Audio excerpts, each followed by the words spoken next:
Good evening, good afternoon to everyone present here in Facebook and YouTube Live.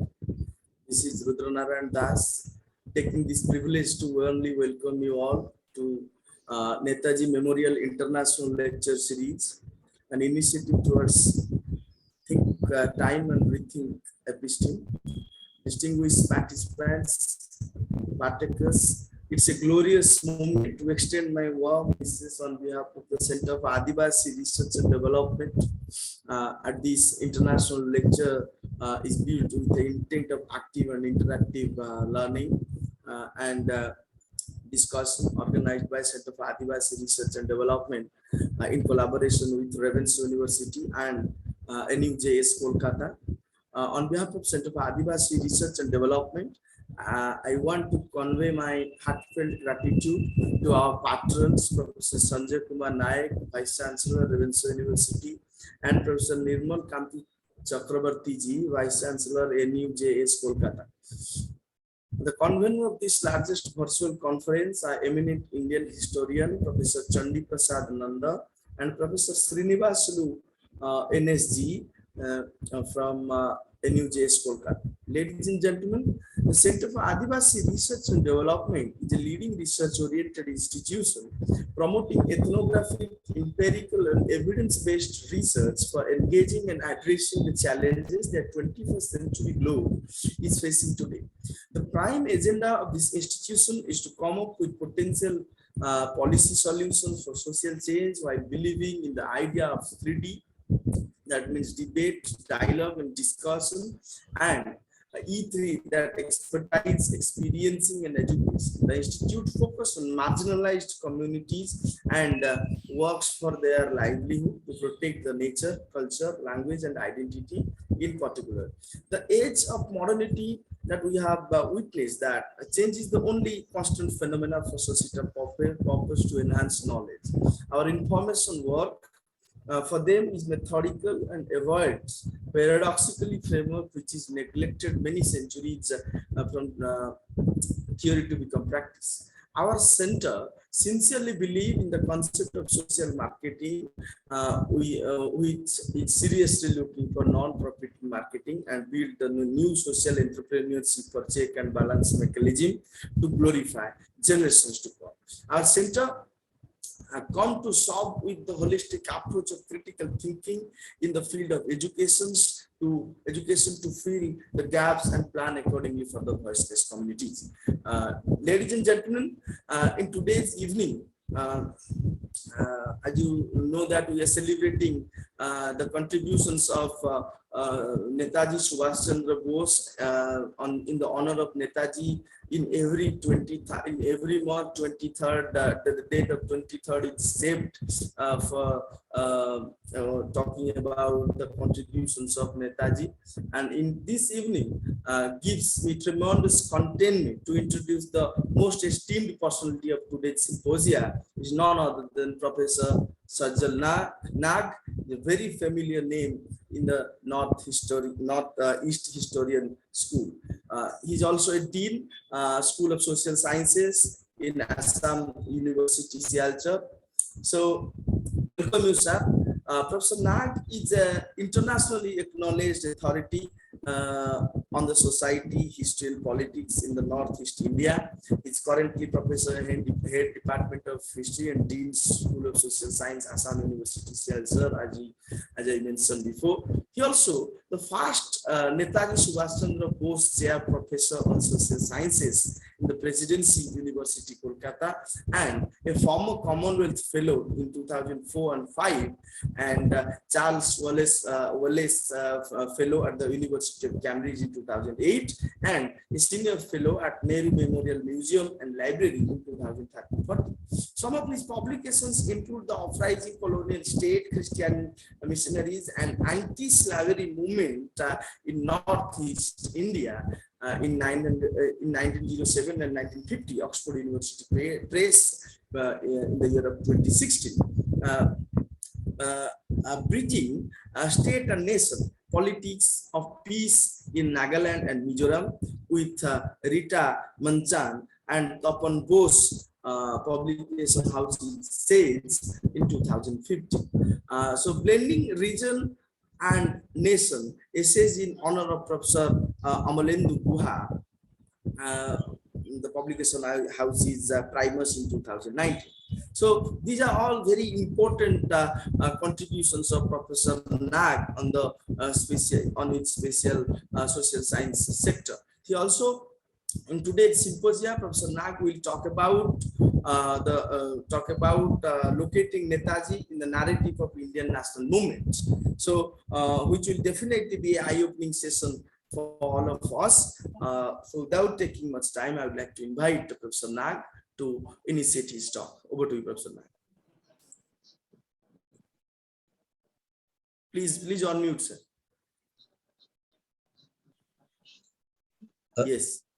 Thank you, Rudranarayan, and then thank you to Bikram, Dr. Bikram Jana, the Center for Adivasi Studies and Development, and for inviting me to this very important series, which I don't think I deserve to be here, but since I am invited, I'll try to do some justice to this series of lecture.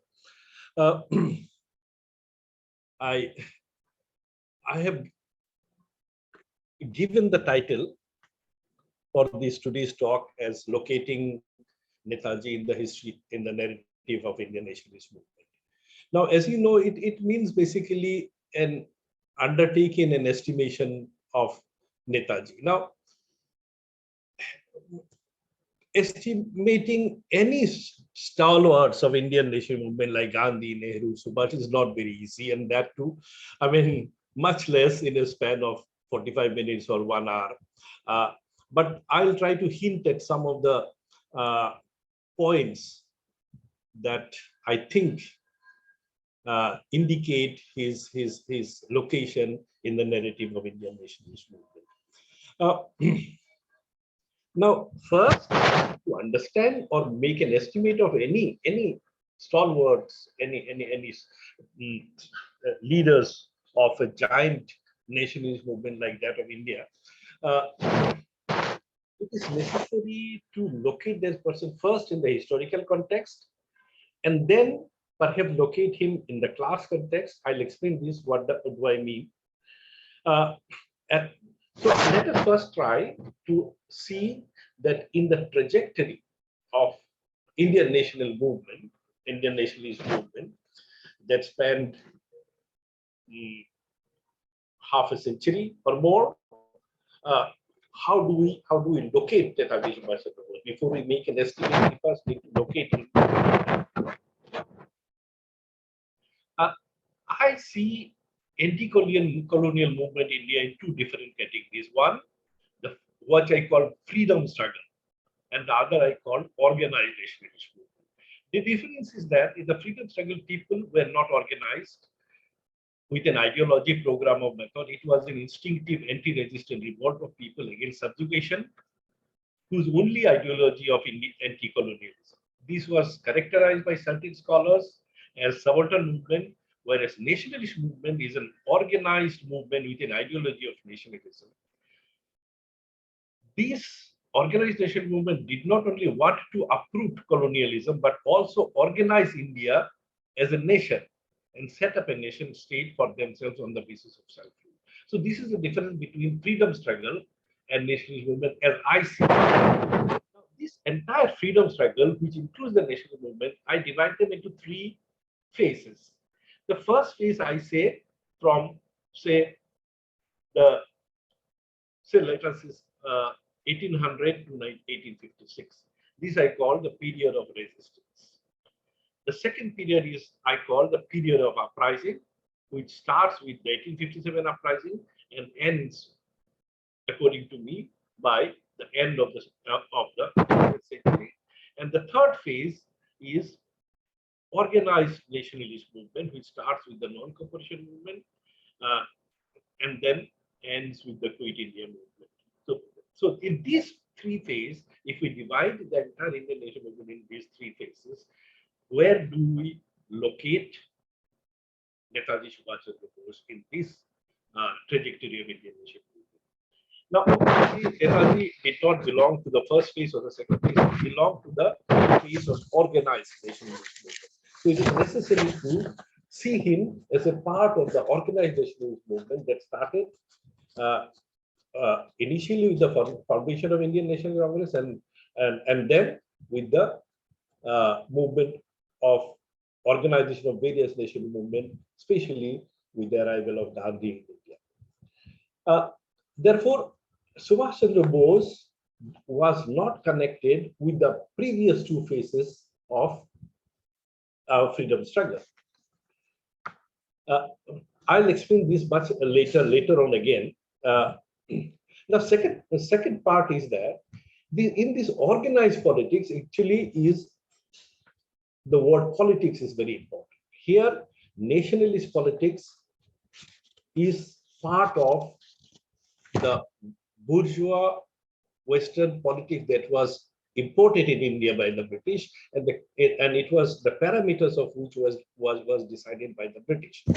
Now, with the expansion of nationalist politics, these parameters kept on increasing in size and its domain. And in this politics, it is generally the middle class leaders who participated. Now, why is it important to study middle class? Now, in order to understand and find meanings in the role of individuals or leaders, it is necessary to understand the emergence of middle class leadership in Indian politics. History moves on the, what I say, class dialectics. The role of leaders and personalities in historical processes become meaningful only when seen in the context of classes, which is the basic force of social change. Now, both Lenin and Stalin, because they are the pioneers in studying nationalist movement, located or emphasized the role of what they call bourgeoisie in the rise of nationalities. Some orthodox Marxists in India also has agreed that in India the situation is similar. However, the other scholars found that in Indian context, it was a special category called the middle class who led the rise of nationality and their eventual self-assertion. This middle class is a result of the transition of India from a non-capitalist mode of production to a capitalist mode of production in colonial form. And in this transition, various classes emerged, and the most important class that emerged in these were the middle class. Now, please make a distinction between middle income group and middle class. When I say middle class, I don't mean middle income group.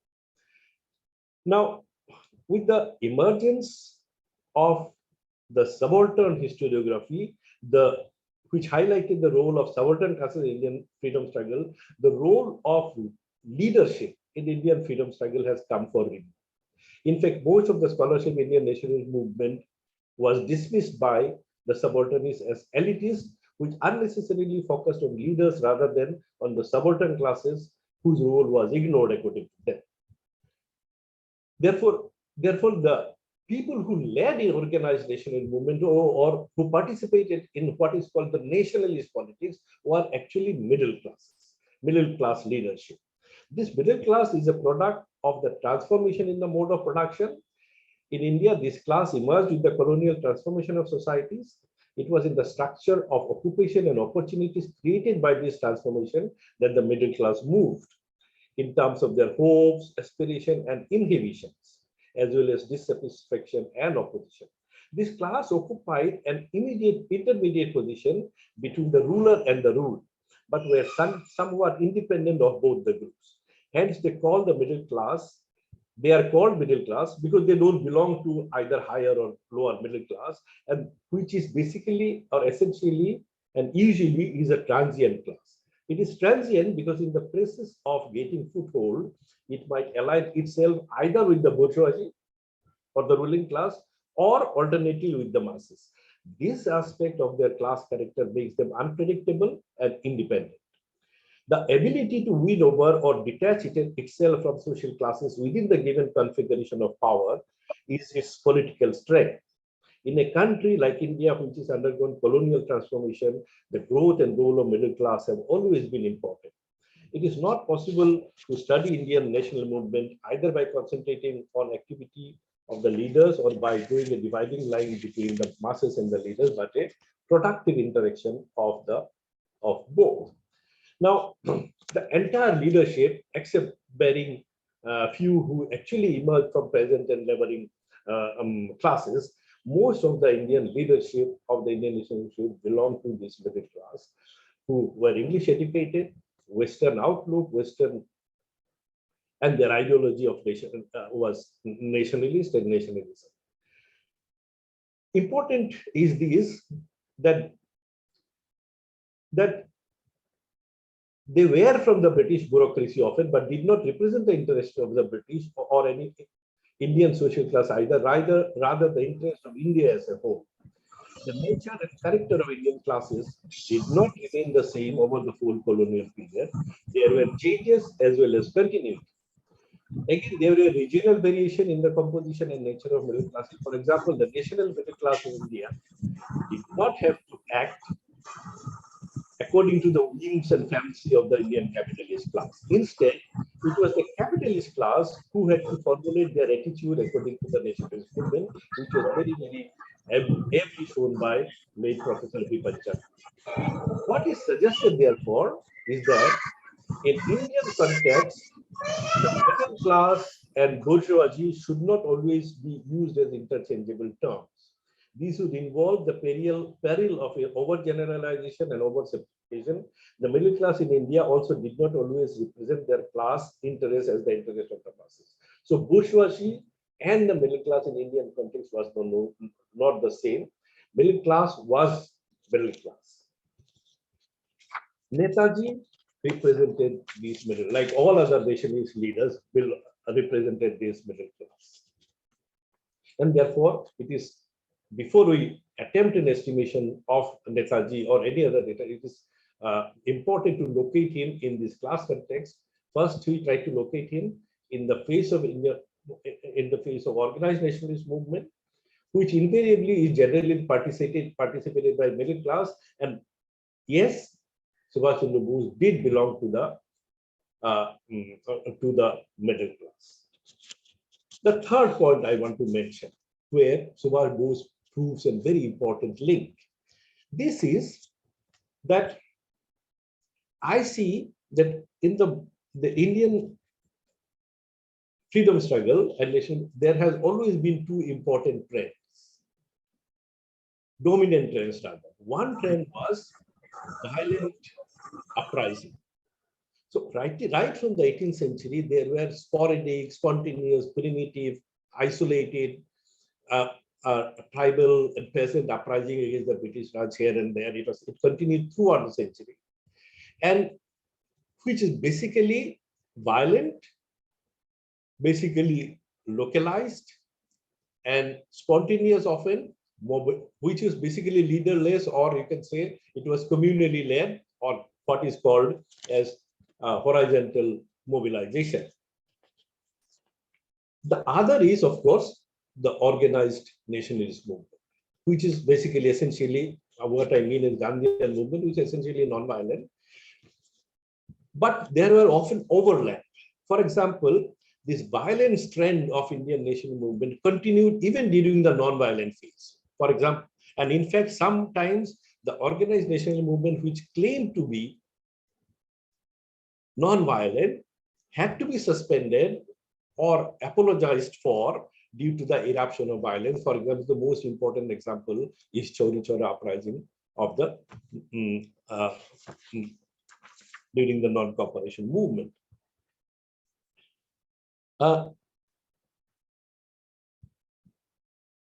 This, I would try and link Subhash Chandra Bose in this second thing. Despite being believer of a Gandhian non-violent movement and a participant in the bourgeois politics, organizer and leadership of Indian national movement, moderate Indian national movement, which was led by Indian National Congress, Subhash also proved a crucial link between that other stream of Indian nation movement, where violence was also a means of anti-colonial resistance. Now I come to the most important link that Subhash has to be located as. This is, I say, the tradition of dissent. Now, dissenting, as Rovila Thapar has shown, that presenting a dissenting voice, so dissent has always been a tradition in India, Indian political thought, Indian philosophical thought, Indian social thought, right from ancient India. And modern India, the nationalist politics was no exception. The dissenting tradition, the tradition of dissent continued to be practiced in modern Indian politics. For example, I say, Netaji had joined Indian nationalist struggle in the face of organized nationalist movement. Imbued with a deep sense of patriotism, he resigned from the British civil service to join Indian nationalist struggle, went to Gandhi for his guidance. Gandhi advised him to work under C.R. Das, who are the stalwart of Indian national leadership in Bengal. Here, patriotism got enmeshed with politics. Patriotism was not enough to get the country out of the clutch of an imperial power. It was an unequal fight where the rule of the game was prescribed by a structure called colonial state. The Indians were fighting colonialism, which appeared to them in the form of a colonial state. Therefore, it was not possible to fight for Indians for outright independence because, as has been learned from various tribal uprising and 1857 uprising, the colonial state could crush them with its might. Every crushed uprising was followed by a stronger grip of colonialism in India. Therefore, it was necessary to fight initially for the right and entitlements within the framework of the constitution of a colonial state. Indian leadership first needed a foothold for a longer and bigger struggle. The leadership also needed credibility, whether they have a mass base, whether they could mobilize the masses behind their ideology and programs. Therefore, they had to earn that credibility, which was also only possible through securing small concessions from the small state, which they did. Therefore, the leadership worked first for civil rights, then autonomy at various levels, and then representation of Indians in governance, all of which were under the jurisdiction of colonial state. In other words, leadership of India forced the colonial state to allow the Indians to participate in the political arena, which was still then an exclusive area of the white man. The important point here is that for the first time, two opposing ideologies, nationalism and colonialism, was functioning in the same political process, in which one was apparently a patron and another was a client. But in reality, both were constituents of the same politics in colonial India. Indian nationalists thus forced the colonial state to concede an equal space to the Indians through these politics. Once the leadership earned legitimacy by securing substantial concessions from the colonial state, it was poised for greater demands like Purna Swaraj. This is the structure of politics, and this is why bourgeois politics was so important for Indian nationalist movement, and that is why the early nationalist leadership, who Bimpan Chandra calls as progressive intelligentsia, were transformed into nationalist political leaders. Now, this leadership has always had a dissenting voice also. There was not a single, Congress has its own ideology, has its own leadership, has its own program, his method, in fact, which was roughly called moderate. Now, the tradition of dissent was practiced right from the beginning. The first example of this dissent and was seen in the polarization between the moderates and extremists and the eventual split of Congress in 1997. Long before Subhash, Tilak, and Bipin Chandra Pal and Rajput Rai challenged the moderate politics of the Congress and split the party, which is known as the extremist policy. Lal Pal were not ordinary nationalists, they were powerful leaders with a mass base. Now, through dissent This is the first example of dissent within Indian Congress, which bifurcated the Indian National Congress and almost spelled a death knell for Congress. If Gandhi had not arrived immediately after that, perhaps it would be very difficult to Congress to fight back. Interestingly, the strongest dissent was seen during the hegemony of Mahatma Gandhi, who was known to have controlled the Indian nationalist politics from 1920s to the coming of independence. Gandhi was actually the supreme leader in contemporary India. But the most of the important dissenting voice was actually experienced during Gandhi's hegemony only, Gandhi's time only. And this is very interesting. But there is a stream of thought that says Gandhi was an undisputed leader. He was an undisputed mass leader, but that doesn't mean there was no opposition to him. There is no dissenting voice towards his ideas. I'll give some examples. One is during his call for non-cooperation movement, which gave a call for boycotting the councils, a group of leaders under the leadership like stalwart like Motilal Nehru and C.R. Das, who did not agree with Gandhi's idea of non-cooperation and non-participation in the council. They wanted to participate, win the election, and rack the legislatures from within. And with this aim, they formed the Swarajya Party. In fact, the victory of the Swarajists in the election was again a defeat for the moderate politics of the Congress. Inquiry committee set by AICC in June to recommend the future course of action. Ansari Raja Gopalachari and Kasturi Ranjan Iyer advocated concentration on Gandhian constructive rule, while Motilal Nehru, Vittalbhai Patel, and Hakim Ajmal Khan argued that the situation demanded Congress participation in the council. Orthodox Gandhians rallied around this first view, when the latter received the powerful support of C.R. Das, who was the president of the Goa session.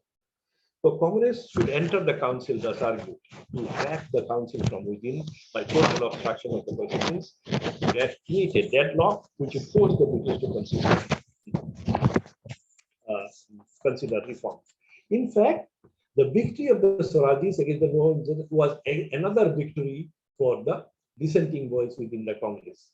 So first, the extremist challenge, then the Swarajis challenge within the Congress. In fact, Swarajis challenge was so important that when the two resolutions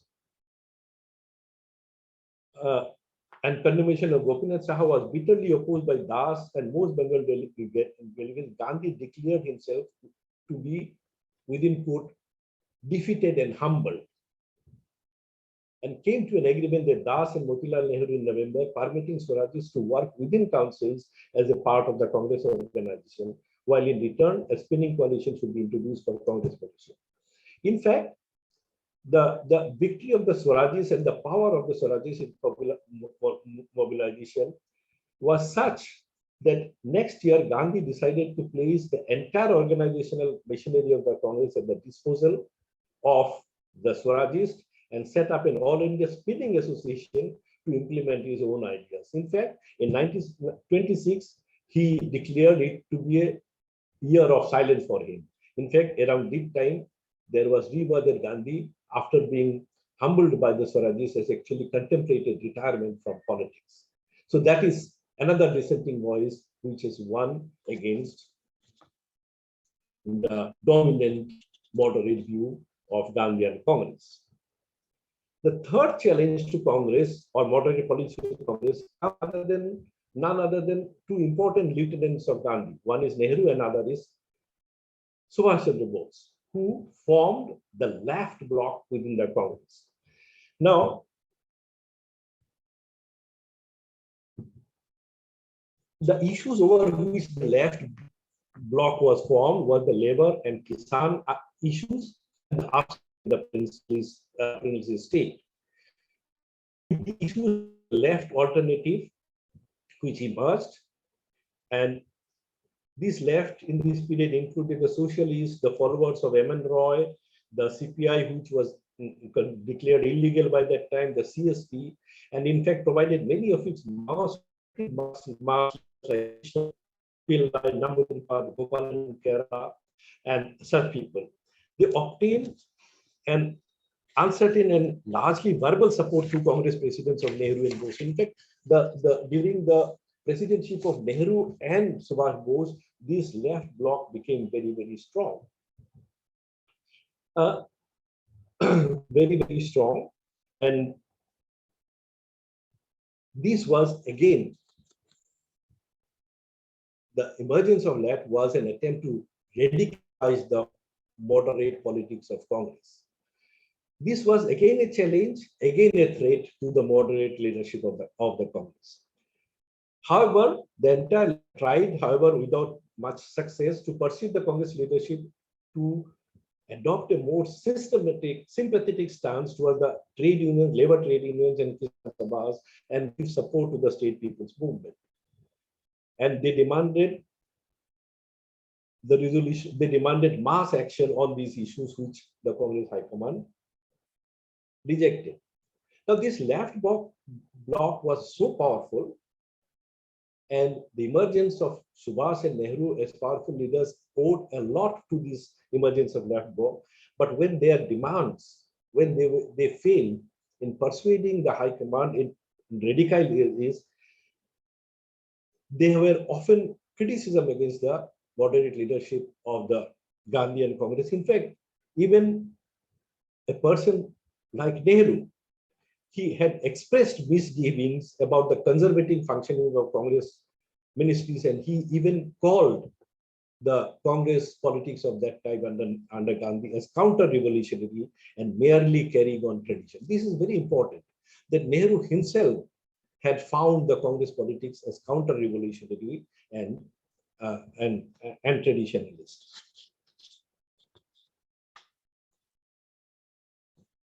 But both Nehru and Bose hopefully failed to stem the drift to the right. The Congress kept on moving towards the right despite the left. In fact, Nehru also said during this phase, when Congress was rejecting the challenge from the left and moving towards the left, he said that I quoting Nehru, I have felt out of place and a misfit. This was one of the reasons why I decided to go to Europe. And this Europe trip of Nehru is very, very significant. He came back a new man, a new personality with very, very radical ideas, internationalist ideas. The rise of Subhash has to be located in this dissenting tradition of Congress and the emergence of left bloc. Here, a lot of students basically think that left means the communists. No. This left basically means those who had sympathies for labor and trade union and movements within the state peoples or state people movements. Now, Subhash's elevation to the presidency was a result of this dissenting tradition. But once he was elevated to the presidency of Congress, and when he successfully introduced the idea or concept of planning, it was a time for the leftist idea of a leftist leaning of Subhash. But his second term, Subhash's second term as the president, Deputy Congress, was challenged right from the beginning because there was an attempt to stem the rise of left within the Congress at that period. The defeat of Gandhi's candidate Sitaramaya to the formation of Congress Working Committee and Subhash's descent to Gandhi was a lonely struggle when most of his colleagues had left and deserted him. Tripuri Congress and the dilution of Subhash's demand for national demand for immediate expulsion of the British when it was defeated was the final nails for Subhash to quit politics in the Congress. In fact, after leaving, or say rather expulsion from Congress bloc, announced the formation of forward bloc, initially with the idea of working within the Congress and also reuniting various left groups, for which purpose the forward bloc started a left consolidation committee. Subhash by then had realized the futility of Gandhian ways in achieving Swaraj for India. He had resolved to follow his own course. It is evident from the analysis of the Gandhian period, but for achieving Swaraj for India. Now,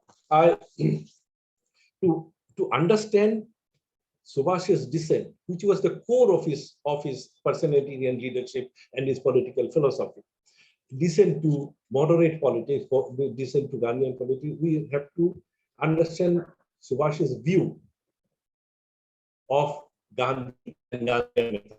So I'll read some portions from Subhash's autobiography, which is an estimate of Gandhi and analysis of Gandhian politics.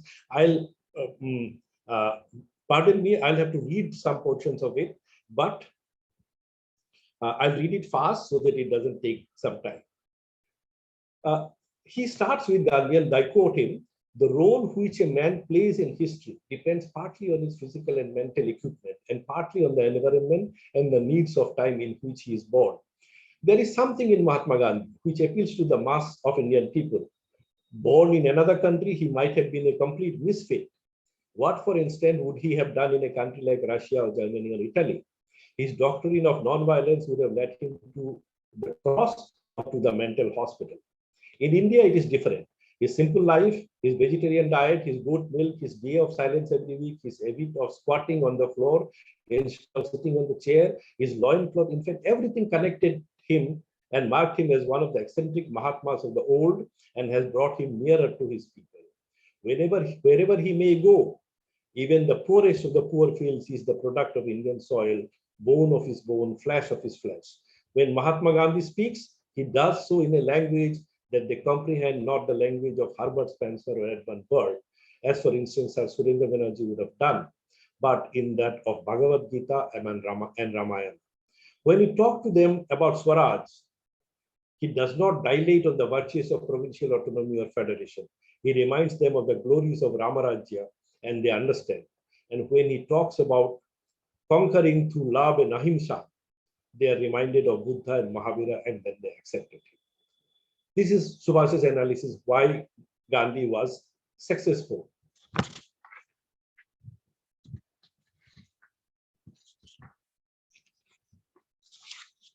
Then he says, but what result?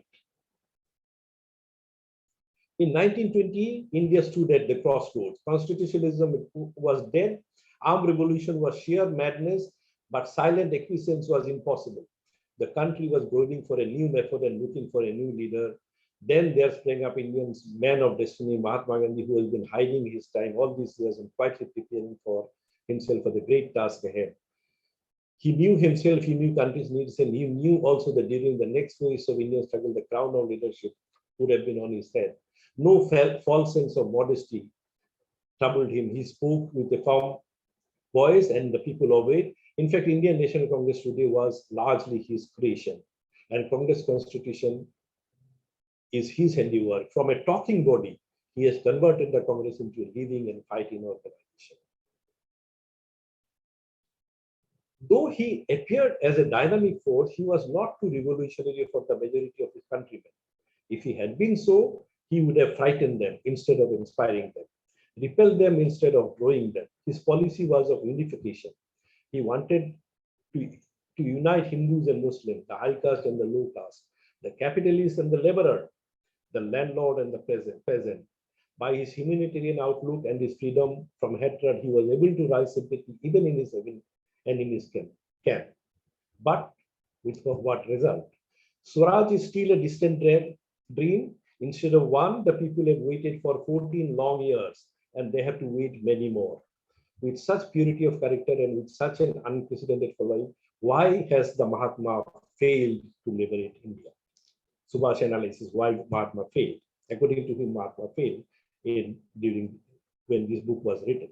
He has failed because the strength of a leader depends not on the largeness, but on the character of one's following. With a much smaller following, other leaders had been able to liberate their country, while Mahatma was a much larger following, has not. He has failed because while he has understood the character of his own people, he has not understood the character of his opponents.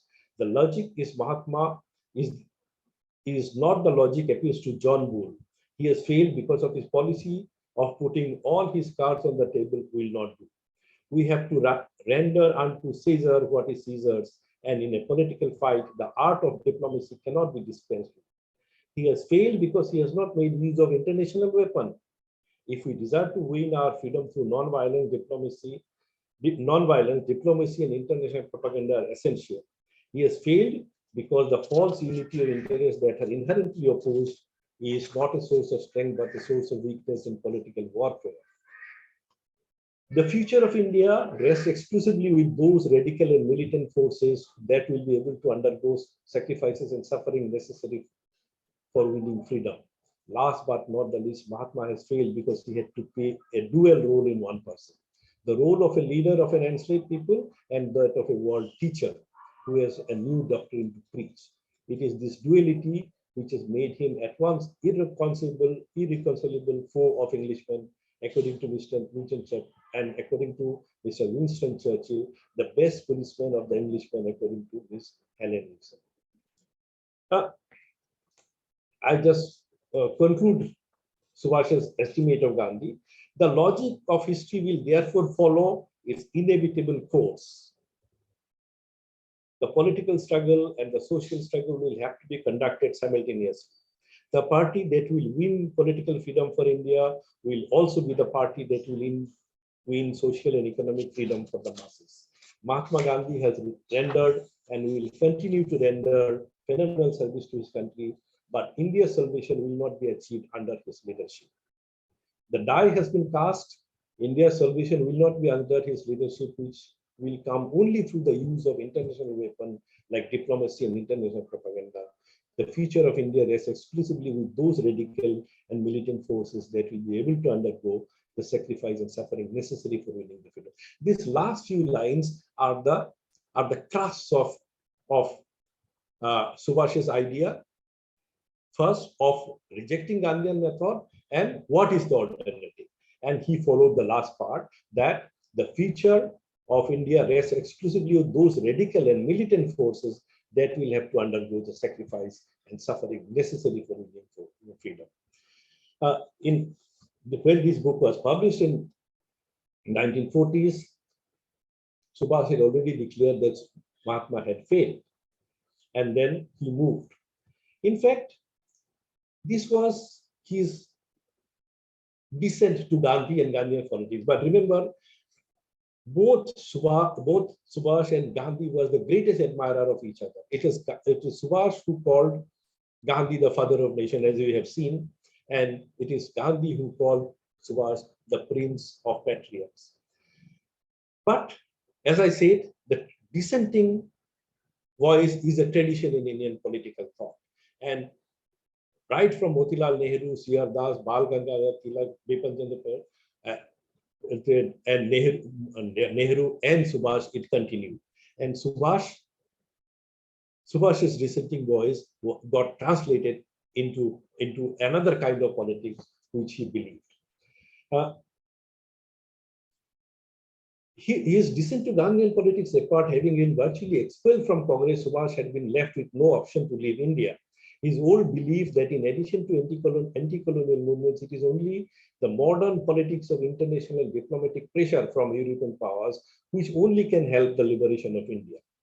He had escaped from India to create that pressure on the British in India, especially from the force of British in the interwar period, when the British power was under massive stress. When Subhash left India, he had not visualized leading the Indian National Army and attacking British India in alliance with the Japanese. This is a wrong conclusion that Subhash had already decided to this.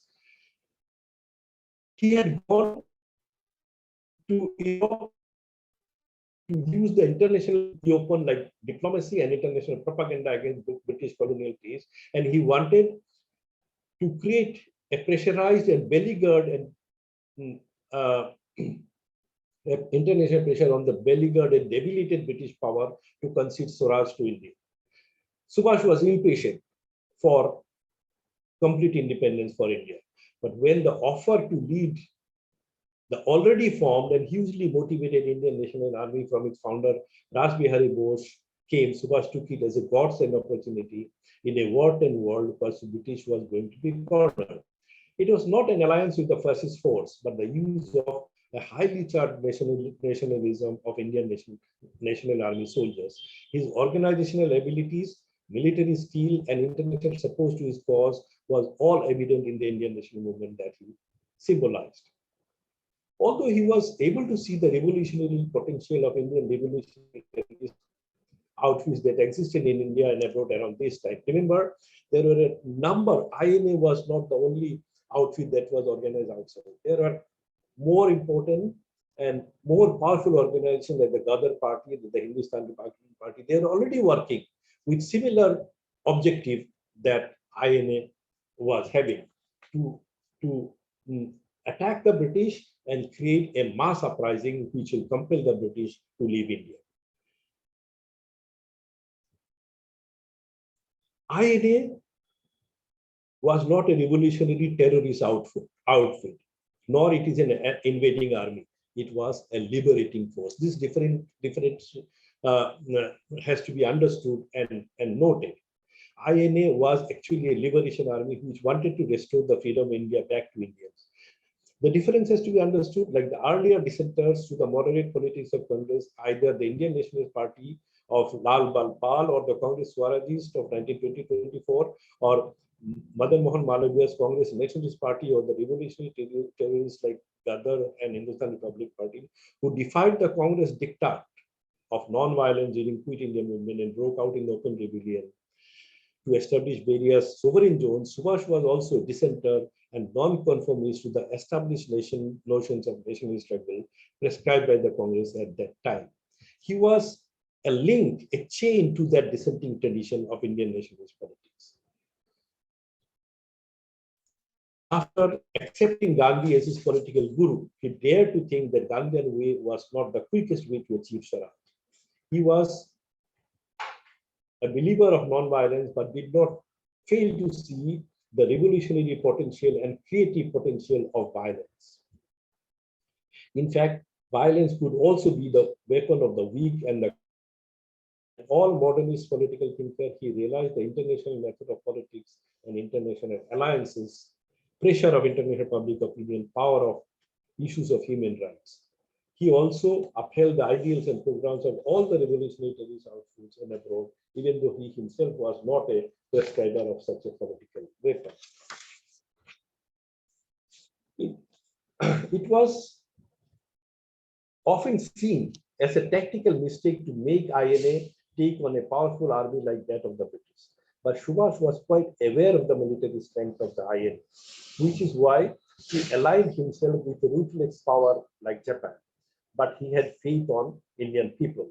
He estimated that once INA marches past Dimapur in northeast India, the masses of people would join INA armies and overwhelm the British army. But the Japanese forces' refusal to move beyond Kohima to the plains of Assam, even after the victory, jeopardized the plan. He also had to retreat in the face of Japanese tactical mistake, even after the Allied fight back. It is an interesting imagination what would have been the nature of Indian nation state if INA had defeated the British and marched to Delhi as it planned.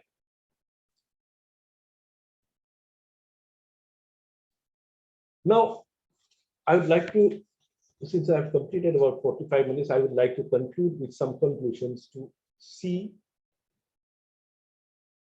what can be the contributions of Subhash towards the Indian nation. I have tried to locate him in various traditions and try to understand his politics, try to understand him as a middle class politician, understand him as a participant in as a leadership in the bourgeois political movement. I tried to locate him in the dissenting tradition of India. He was an organizer.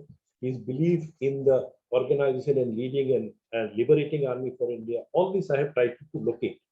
Now, if we summarize, what do we see? What are the major contribution, or how do we estimate Subhash in the narrative Indian national movement? I have some points. I hope I make some.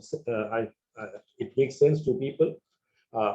I'm sure there will be a lot of disagreement to my views, but I'm willing to engage with them.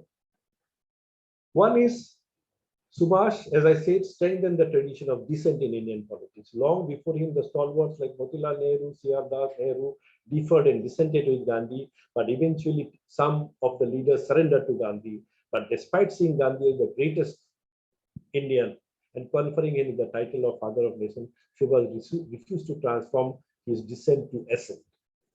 He was a link between the strength of violence and non-violent form of freedom struggle in India. He introduced modernity and radicalism in the politics of India, which implied creating international public opinion and exerting diplomatic pressure on the colonial state.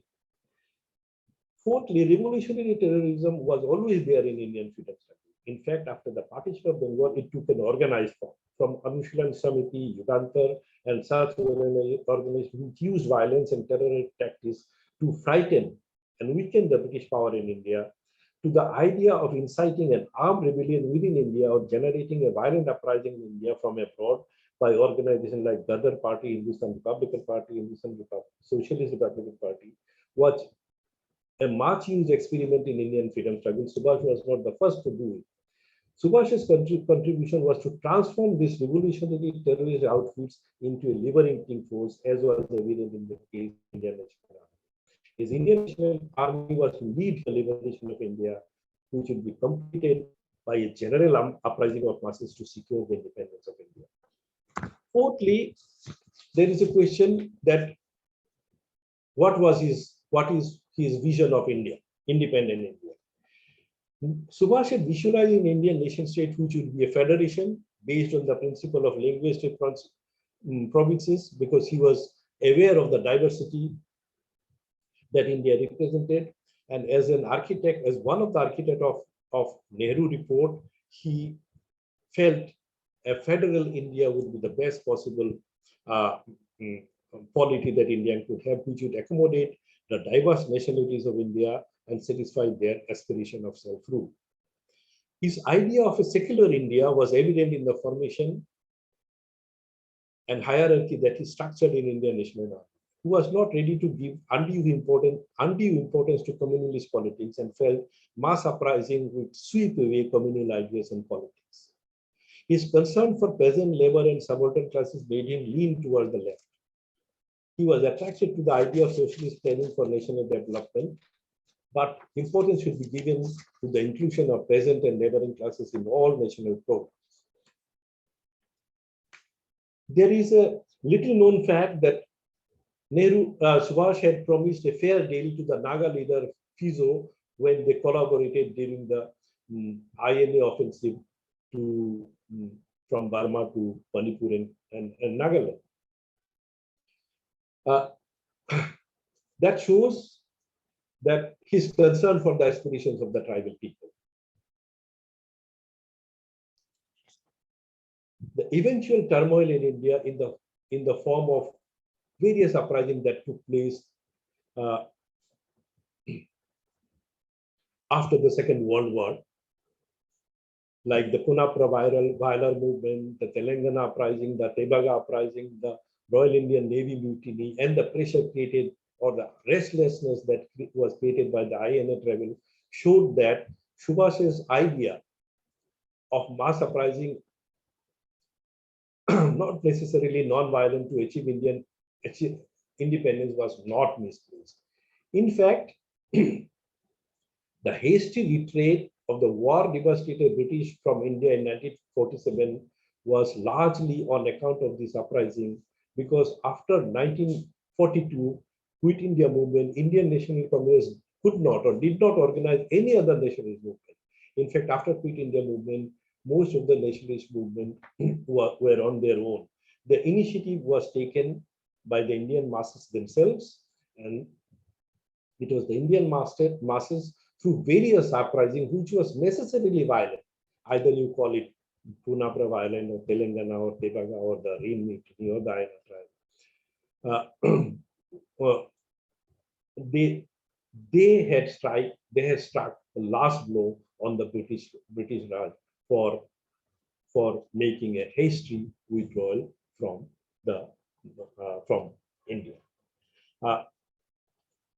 This is my estimation of Subhash Chandra, my understanding of the location of Netaji Subhash Chandra Bose in the narrative of Indian national movement. I'll conclude here. I'll stop here. And if there is any discussion on that, I'm willing to engage with them. Thank you so much. Thank you for having me, for listening to me patiently. Thank you, Professor Nag, for this wonderful deliberation on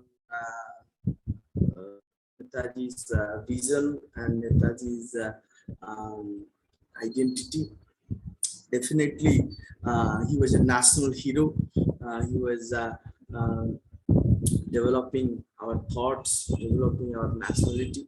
So, sir, my question is, how do you examine the nationalism, the concept of nationalism that Netaji want to spread among the nation? And what is the vision towards the religion? I mean that what Netaji thinks about, or what is the ideas of Netaji about communism and this kind of totalitarianism and all these concepts. That means what Netaji want to be the future path of India.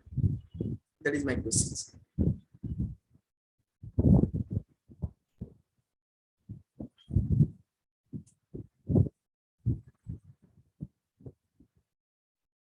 Sir, please unmute, sir. As I said in my presentation, that we really do not have much of Netaji's ideas open to ourselves. We only have his book, his autobiography. That also stops at 1942. It doesn't have. We also have this hearsay, this rumor that Netaji had drafted a constitution for India, but again, which is not there for us. So we have to conjecture from his activities, from sporadic letters and comments that he made from here and there. Primarily, he was a patriot and a nationalist in the sense that he stood for India as a nation and was a thorough anti-colonialist. And that is why when his opposition to moderate politics was because that he was impatient because he thought that British should quit India immediately. They have no right to be in India, but they are continuing and they're allowed to continue because of the moderate politics. And he did not approve of that. And his dissenting voice was that. As far as his vision of India is concerned, is that, as I said, that we do not have anything written from him except for that thing here, which is basically about his journey, not much of his ideas.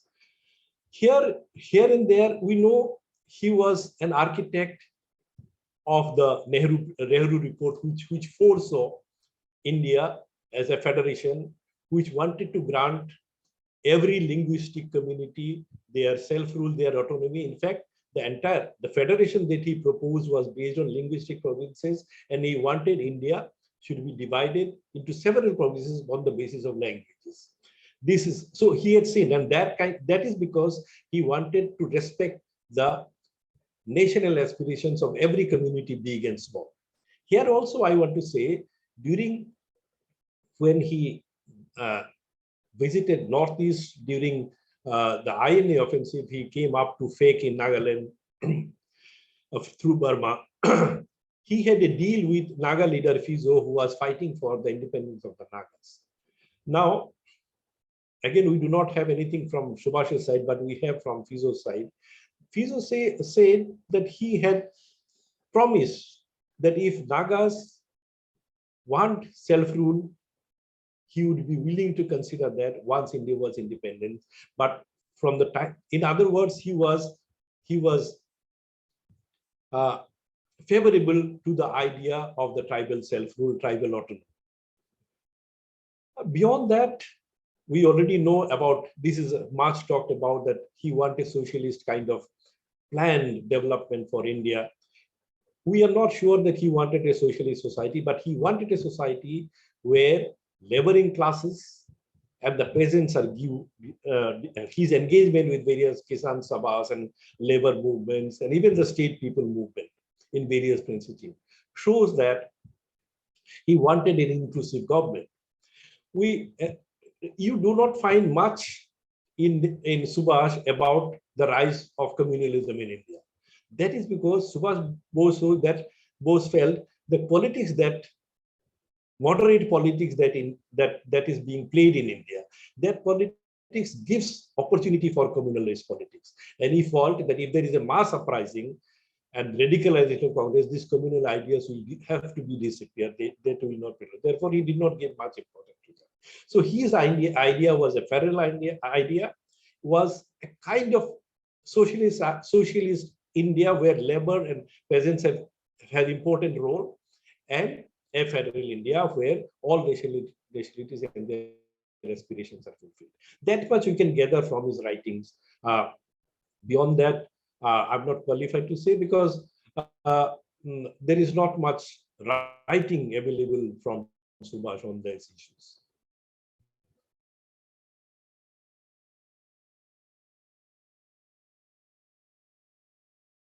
Thank you.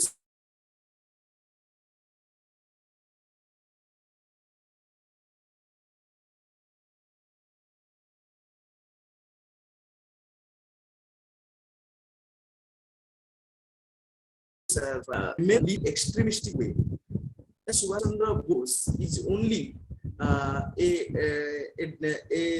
extremist leader as the Congress is divided after the 1905 and the 06 session. Why the term extremist is in the name with Netaji Bose, and is it idea that Netaji meet Hitler leaders for help India's national movement against the British rule?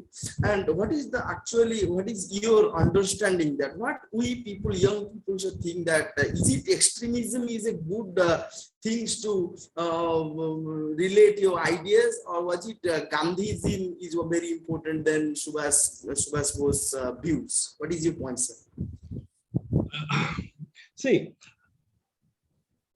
Subhash, if you read his struggle, he had realized the different country has different contexts. Indian national movement, India cannot be compared with European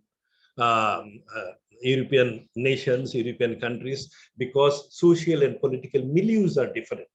The cultures are different. And therefore, he said Gandhi's appeal is possible only in India. It was not possible in Europe because India has that kind of socio-cultural milieu. Number one, he believed in non-violence, and remember, he was, because of the non-violence principle of Gandhi, he called him the father of nation, and he showed the effectiveness. But he said under changing condition, when the colonial state is a militarized state, such kind of violence also perhaps has a role.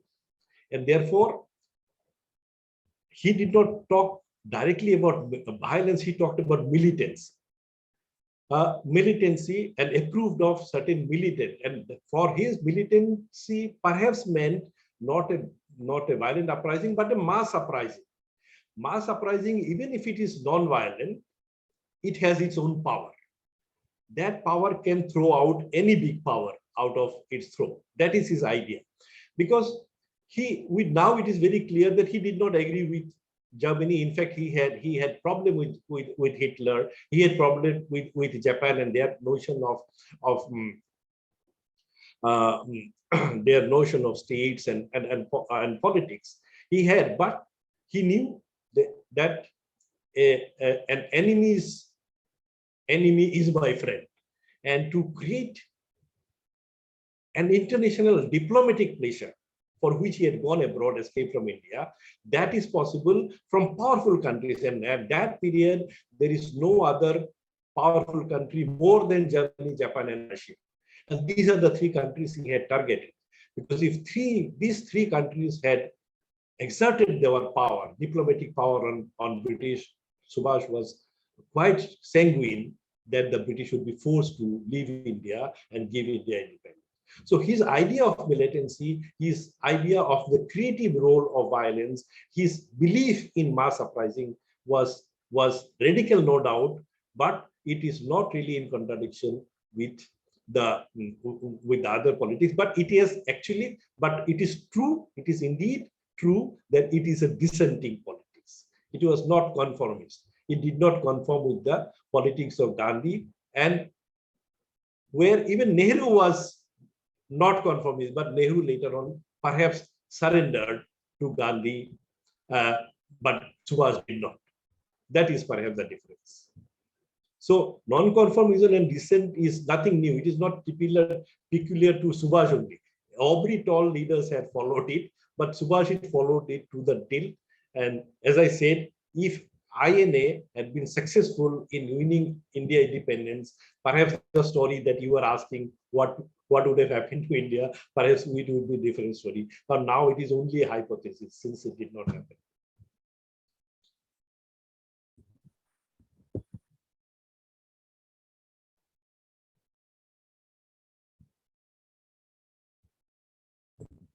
Thank you, sir. So my last question, and final question of this session. Do you think that we are politicizing Netaji Subhash Chandra Bose? No, it is necessary. Every regime politicizes some icons. Every regime needs icons. Every nation needs icons. So Congress. That means, sir, my question is particularly whenever we are talking Subhash Bose's ideas in a particular election rally, that maybe he was the first prime minister of India. Maybe what is happening when he become the leader of the nation. So these speculations, how do you, my sense of politicizing, that means what are the speculations that our political leaders are doing? I hope you are getting my point, sir. Yeah, I get your point, but you have answered it. You say these are speculative politics. This is politics. These kind of ideas are trying to catch the imagination of the people, because there are areas where Subhash Bose is very dear to people. There are areas where Gandhi is very dear to people. There are areas, regions in India where other leaders, Nehru was very dear. So political parties to continue, to catch on in these imaginations of the people. So they appropriate national icons, but appropriating Nehru, Gandhi, Subhash is not a problem at all, because they are indeed icons. If you do not appropriate the iconization of Nehru, Subhash, then who do you icon? They are icons, and if political parties often iconize them and in trying to catch the imagination, I think there is nothing wrong. I mean, these are strategically important for them, so they do it. Thank you, sir, for a wonderful answer. With this quote, I am quoting Subhash Chandra Bose, that I am very much admirer of Subhash Chandra Bose, that he told that any wise man is a Brahmin, that all Brahmins are not wise. That is a very impressive yes. words from Subhash Chandra Bose. Now, the director of Center for Adivasi Research and Development, Dr. Jena, is with us. I hope Dr. Jena is going for a remark or any queries over Professor Nag's talk. Over to you, Dr. Jena. Dr. Jena, your internet is slow, I thought. Can you hear me, Dr. Jena? Hello.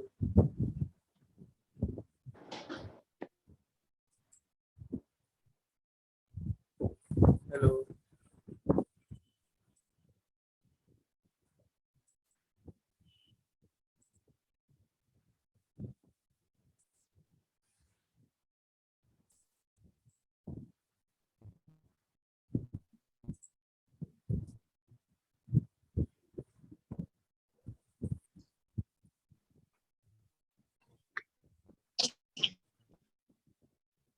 Yes, Dr. Jana, please go. Hello. Yes, please go. Oh, okay. Thank you. Thank you, Rudran Das ji. And thank you so much, Professor Nag, such a very brilliant and very outstanding the amalgamation of introspect and interacting with these interrogating ideas related to the Netaji notion theory. Today's session is very important from the perspective of CARD, Center for Adivasi Research and Development, and as well the National Judicial Academy of Kolkata and Ravenshaw University as well. Sir, I would like to share some of this information to you because I know our country in contemporary time. This particular Netaji is belongs to one of very prestigious alumni of Ravenshaw. At the same time, that's why two institutions always, very meaningful to bring it out to celebrating this sequential bath ceremony of Netaji. Sir, I would like to know from you, particular the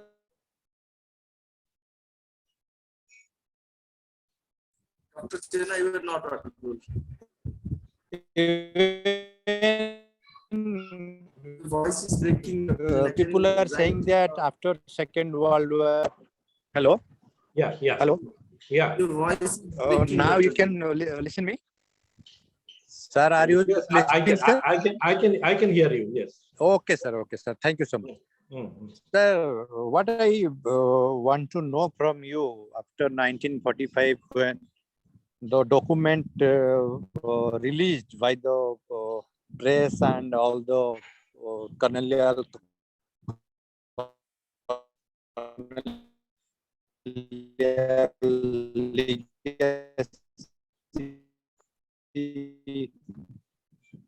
practitioners about Netaji's plain trust. Even today, more than 80 years, there is nothing evidence can be proved it. And what kind of historians we have in our country like India, particular when we are always reading the textbook orientation related to the politics of textbook, which has been wrote by several great historians, which consider the nation is always belongs to a history. Freedom struggle. I little bit shocked because I think Subhash betrayed by the historians because they don't interpret the Subhash contribution as far as his consideration towards the freedom struggle. Sir, what is your assumption and what is your suggestions and what is your identity of Subhash in particular contributions of national freedom struggle? Thank you, Dr. Jana. Yeah, first for inviting me to your institute, and then, of course, this thing. Actually, I would not use these words called betray and all thing. Every historiography is not free from subjectivity. We know history writing has their every historical. Every nation has its dominant historiography. Dominant history writing, where some people are iconized, some people are ignored and marginalized. It always happens. It happens in all the countries and things. See, these days, there was a time when immediately after independence, Subhash was talked about a lot. See, history is not only what history is written, the textbook history. There are other histories. There are vernacular history, there are oral history, there are people's history. People have their own ideas. So a lot of people who have seen and heard and communicated with Subhash during their lifetime, some of them are still alive. They have a different idea. They won't go by the established textbook history. But textbook history, the history that we read, especially we teach in a class. No, in these books, Subhash was given adequate importance. In fact, there are many other people, many other leaders who are not given adequate importance, especially the female leaders. If you women leaders of things, they are given hardly any space in Indian history textbooks. Subhash, Nehru, Gandhi, they are given educate space, but uh, I would not agree that he is not given space. Perhaps in some regions where Subhash is more popular, there people want more of him, more space for him in their history books.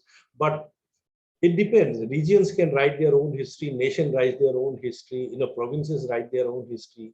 In their history, their icons will get educate spaces. For example, in the history of Bangladesh and Pakistan, which were part of India, you will not find Subhash Bose or Nehru or any other thing. In India, in regions in Bengal, because the textbooks are written both centrally as well as regionally, there are different kind of emphasis given on different icons, and different regime write different history. And as I said, there are not one kind of history, there are many kind of history. So the established national textbook that we have there, Subhash Bose has been given due importance. Perhaps he would be given more importance if he was successful and he had not disappeared, or he had not died. And remember, he was expelled from Congress. That is another reason where he doesn't find space. Moreover, his methodology of winning nationalist national independence, which was through INA, was also not approved by a number of other leaders. That is why they also neglected him. But as far as a nationalist leadership, I think he has been given due importance. But we know much less about Subhash, mainly because there is very little research on him. Secondly, because he himself has written very little writing of his own, except his correspondence and his one autobiography.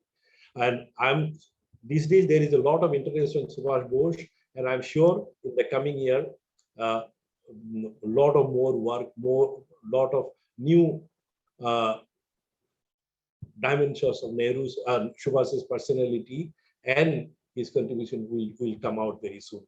Because history writing has not ended; it is just starting. One phase has been over, another phase has started. So in this phase, I'm sure Subhash will find more and more space in history textbooks.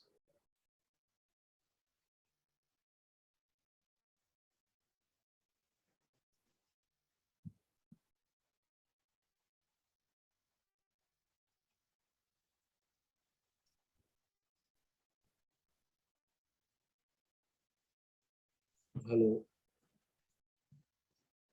Thank you, sir. Okay. Thank you so much. As expected, you can briefly summarize my question. Thank you. And I know, sir, when you talked about the varieties of history, Dr. Jena, your voice is breaking, and I think your internet is low.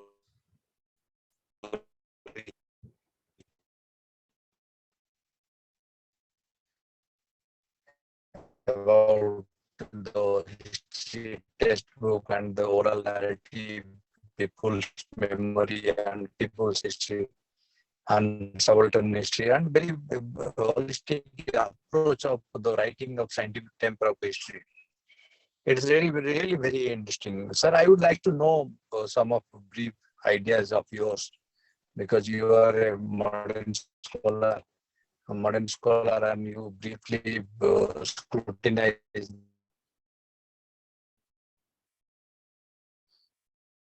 Hello, Dr. Jena, I could not follow you. Your voice. Concept.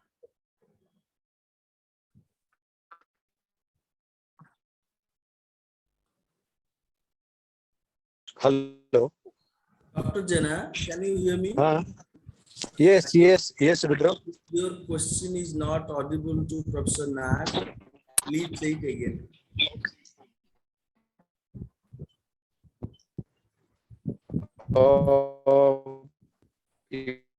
Sorry, you are not audible. Hear me now? His Hello. internet is weak. Yeah. So the internet side is weak from the side of Dr. Jena. Dr. Jena, please check your connectivity.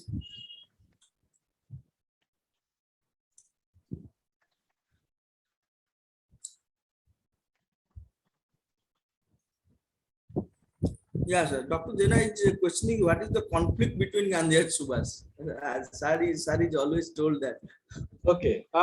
No, I have said that in the thing that is basically of methodology of obtaining Purna Swaraj. So there was no conflict in that sense. Subhash just dissented from the methodology adopted by Gandhi, which was, according to him, moderate politics and traditionalist. It was not modern. It was not not effective. And as I said, Subhash was not the only one who disagreed with Gandhi on this. Right from C.R. Das to Motilal Nehru, everybody disagreed with him. But only difference is Nehru, his dissent, despite his dissent, he was in the Congress, but Subhash had to leave Congress, and once he had left Congress, he chose to pursue his methodology of creating international pressure on the colonial state, and he followed his own way of pressurizing the British to quit India, which is through the INA movement. So in that sense, there is no really conflict. It was actually dissent to Gandhian ideas and preference for his own ideas, which was more modern and Western according to him.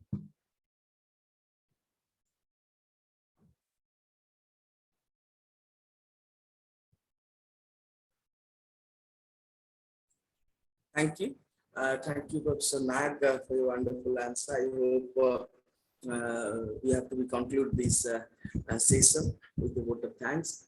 Thank you, Professor Nag, for joining us in a very wonderful evening and share your plethora of ideas and inside views, Netaji's vision, and very precising you were answering all the questions that we have asked, and what a beautiful answer that you were go for. Definitely, it was a wonderful meeting with you, and we hope future engagements with you in the in future. Definitely, it was a wonderful evening with your company. Thank you, sir, for joining us. Thank you for having me. Thank you. Thank you, sir. So it was a pleasure for host. Same here.